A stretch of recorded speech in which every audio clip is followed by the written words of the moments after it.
years, but you've been all around the world as a child, right? You've been to Tanzania, Uganda, Bahrain, Kuwait, and as someone that designs homes for a living, right?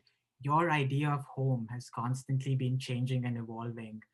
So tell us more about your childhood and what was Sanjana like growing up as a student, and what were her main influences then?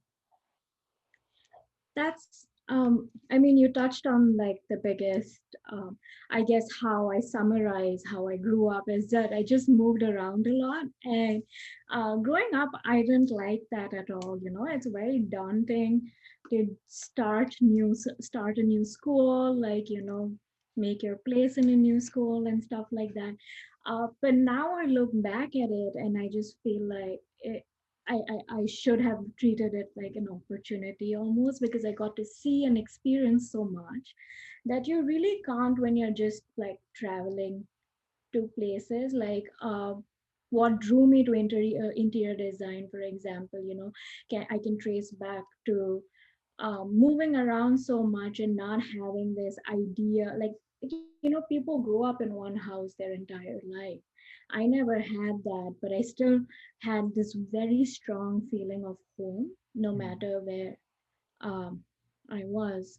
And that was an interesting concept that I kind of wanted to explore, is how design makes you feel a certain way, right? mm, I was like, for example, when we moved to Bahrain when I was in the eighth grade, I'd never lived in the house that we moved to there, but like I fondly remember it as my home from this year to this year, because my mom, the way, like, I don't know, it was this certain thing. Like, obviously, we moved around, my parents didn't change, right?